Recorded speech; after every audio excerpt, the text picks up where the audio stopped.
Happy New Year! Thank you for coming back. If you are my old subscribers, and I'm going to share with you this 7-day fruit only cleanse, but I'm also going to share where I've been, what I've been doing, because for many of you, you know, I've been traveling quite extensively towards the back end of last year, and I've moved. I've gone through loads of changes, and I know for many of us, and my clients have been sharing, my friends have been sharing of how 2024 was crazy, absolute crazy for all of us. And I I try and always look at it like it's a gift. Sometimes when you're in it, it's difficult. And when I look back, I'm like, wow, so much happened, so many tears, so much dark night of the soul, just a lot of heaviness. But also there's a lot of lessons and gifts in a lot of that.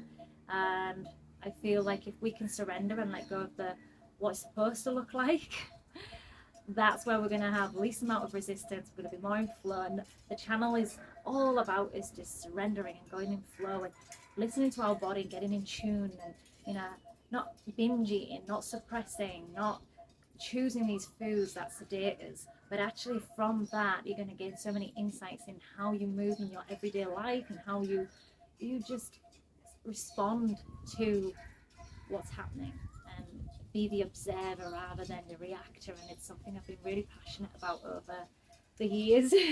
I think he knows when I'm filming. He's like, oh, what's she doing out there? Wants to come outside. So this is like the front part of my home, and I'll give you a little tour of it at some point. But I've shifted a lot over.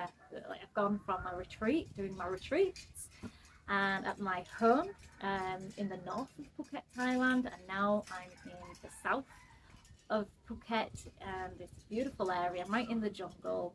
I'm right near the beach, so close to the beach, and loads of different beaches, so I've got lots of access to nature. It's just beautiful, absolutely beautiful. It's a tiny house now. It is 2 beds, but it's a tiny house still.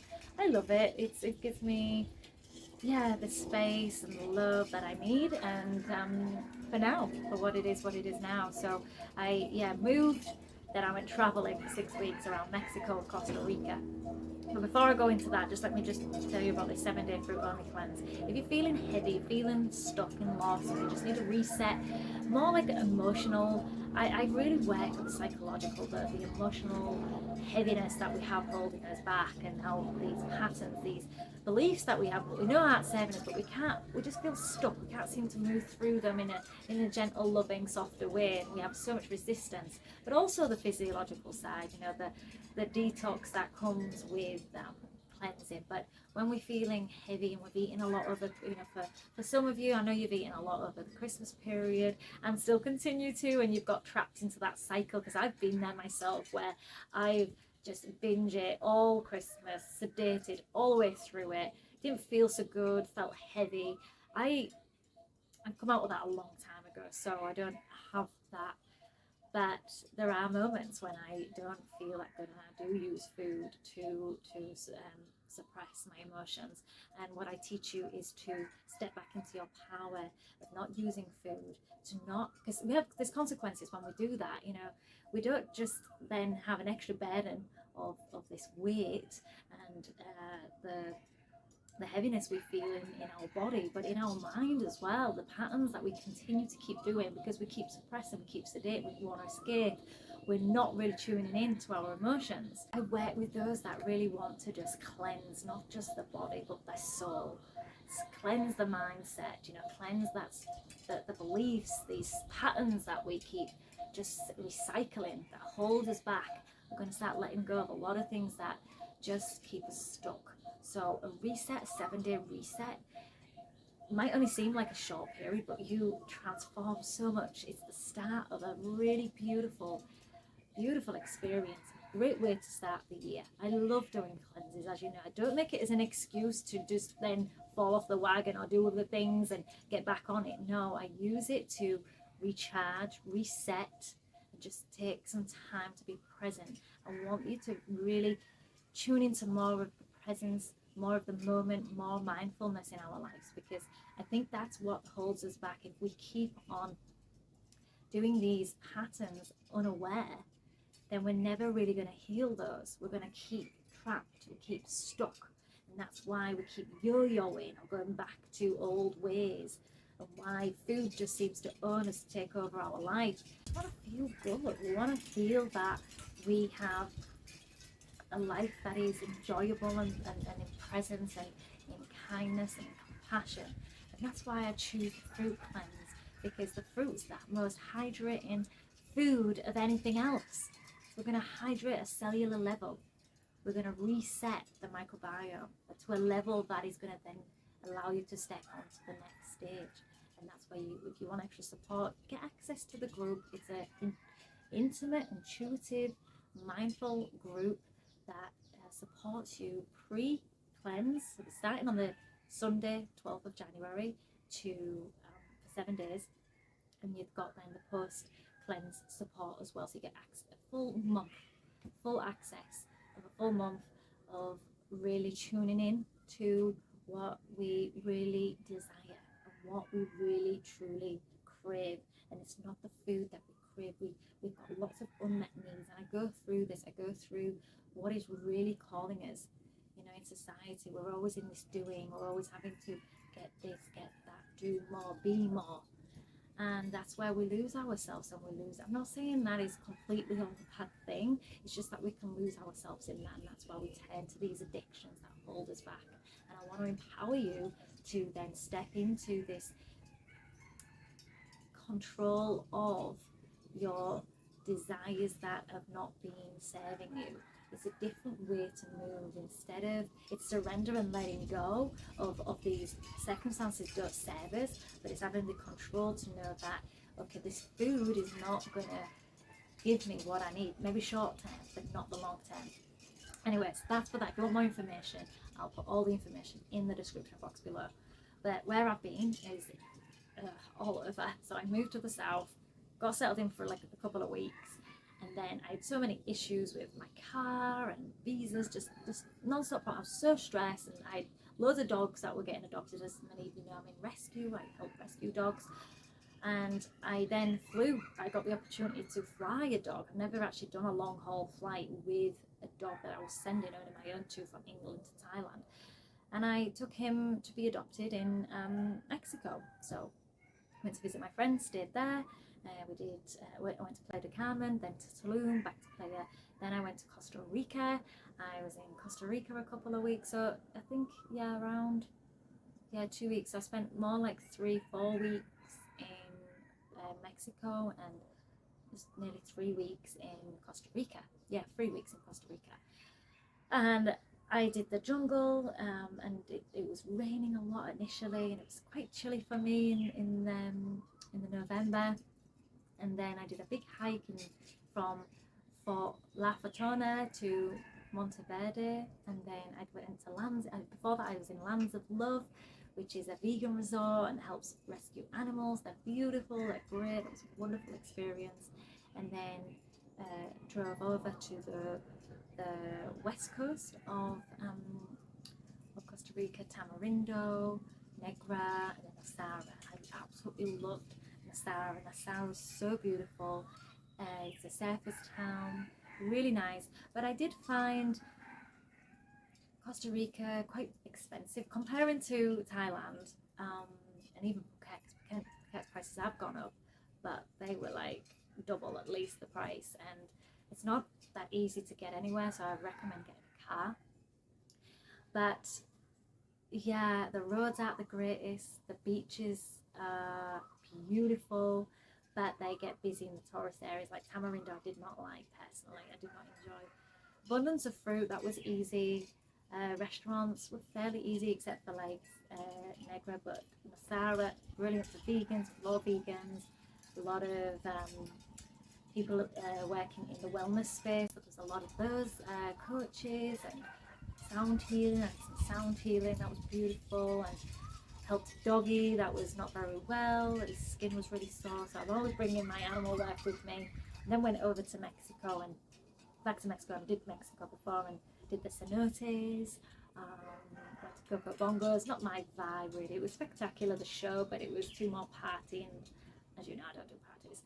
And it was a nice experience, but it was definitely challenging being on my own at times, and going through that process of traveling by myself, a lot of uncertainty, and that's life, isn't it? It's a crazy time when you're doing things on your own and then you've had a lot of change. That was probably not the wisest decision, but I did feel called to do it, so I don't regret it, but maybe it wasn't the wisest time to go. But I've been, and it's beautiful, and it's an opportunity for me to see that side of the world, because I've always wanted to go there, and I'm even considering moving over there, and it's good to check if that's where I want to be, because in 2020 I was supposed to move over to Mexico and check around and explore that side of the world, because Thailand was never my long-term plan, but then I loved it here during a set period of time, from 2021 for 3 years. So I went for a tough time in 2020, did the juice cleanse, 40-day juice cleanse, transformed my life, started the raw vegan movement, or in my space, and myself, and then not started the raw vegan movement, but the raw living group. I think I even started that late. I think that only came about 2 years after. That's only been open in a couple of years. We're at nearly 130,000 members. So get in there if you haven't already. Lots of support in there. All is my private intimate group, which is the Rawlicious. For 3 years, loved Phuket, loved Thailand, but then I was ready to leave. I'm definitely ready to leave. So we'll see what happens.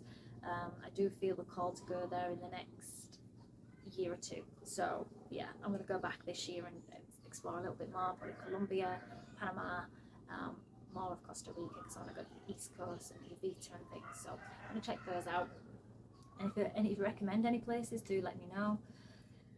So that's in a nutshell of everything that's been happening, and it's been, a lot of changes. Right now, for this next month, I'm detoxing, I'm grounding, I'm keeping things simple, not doing too much. February's probably going to be a little bit the same, just rebuilding.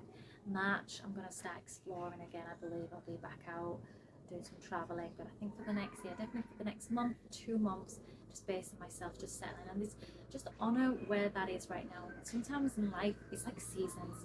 Chaos happens, lots of things, unexpected things happen, and I'm really leaning into more of mastery of that, because I feel we're going through a huge shift right now of less control and more on like just surrender of what is coming in, and just allowing what unfolds without too much resistance or any resistance, and just trusting the whole process, which has not been my thing over the years.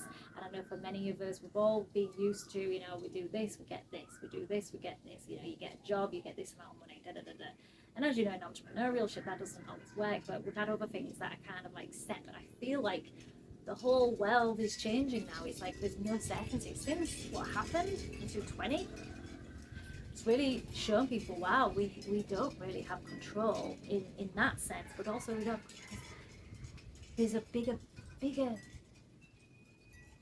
there's a bigger, what can I say, something is more than us that is happening, and just allow that to let it, have your goal, have your dreams, but don't have so much certainty in it, because things always change. So when things are great, embrace it, embody it, but know it's going to change, and then you're going to have your darker periods, your winter periods, and just surrender to that. Okay, this is temporary, just like the good, or however you word it. Some people don't like to call it good and bad. It's just a season of more. I always find that the darker periods of my life is when I'm really in that reflection, and really in that, okay, what's serving me. I'm much more like, it's interesting how I'm more slow in that at times, because I have no choice, because things sometimes paralyze me, and I'm utilizing that as a way of, okay, this is just encouraging me to create space and presence for what's going on. And then when I'm in the good place, when I'm moving around, and I can't say when I was traveling was not it wasn't easy. It wasn't. There was a lot of dark moments, if I'm honest. A lot of last year was very dark. A lot of changes. Just some things just weren't feeling right. Just the whole setup of what I was doing, and I thought that was everything I wanted. And I've had a few of these in my life, and probably you have, where you thought that's what you wanted, but you didn't. But that's okay. That's great. That's knowing that, okay, this is what I wanted initially, but we change. Enjoy the change. Enjoy what is transforming, what's evolving. So I'm always asking myself, what's trying to emerge here, what is coming out in what is the highest for me rather than what I want. What I want is not what truly we need. So let's have this month as more mindful. Let's have this month of reconnection. Because maybe you've been busy over Christmas, you may be doing lots of things, doing lots of activities, and now it's time for reset, reintegration of your old, maybe not your old ways that wasn't serving you, but old ways that were, you maybe fell off the wagon a bit, maybe it was raw and it wasn't, or high raw and you weren't fully cooked, maybe you even went to non-vegan. Either way, let's reset, let's reflect, let's get back into presence, let's get back into what nature designed us for us to do, is just to have this period to just slowly transition. Don't put the pressure on ourselves. Enjoy your reset, your detox that helps you really reconnect to trust. Do you know what ends up happening? You get these subtle downloads, these beautiful thoughts and words of wisdom that come out of nowhere when you're just in presence, and it's like, wow, I feel more clarity, I feel things have shifted, I feel like things are softer and gentle, and I move much more with love and grace rather than this heavy resisting movement, and that keeps us, that for me doesn't serve me and I don't want to continue. So I'm gonna go because it's going on for 17 minutes. So let me know where you're at, what your goals are, what your intentions, what you're surrendering, and if you want to join the 7-day fruit only cleanse, detox, reset, then check out the information in the description box. If you like this video, thumbs up. If you haven't already, do subscribe, support the channel. I want to continue to do what I do. I've had a break, but I do love this, and I'm here to just serve and just hopefully give you some value, even if it's one small piece of nugget that helps you just feel a little bit better, because I know there's a lot of us that are feeling heavy, feeling a little bit out of sorts, or even totally out of sorts, and just not really happy, or just there's a lot of sadness, and I just want you to feel that it's okay to be there, and it's okay to experience that that you're not alone, and that there is ways that we can process this together. So if that helps in some way, then I'm going to continue to share my thoughts and the way I move and the way I live my lifestyle, my life. So yeah, I'll speak to you very soon. Lots of love.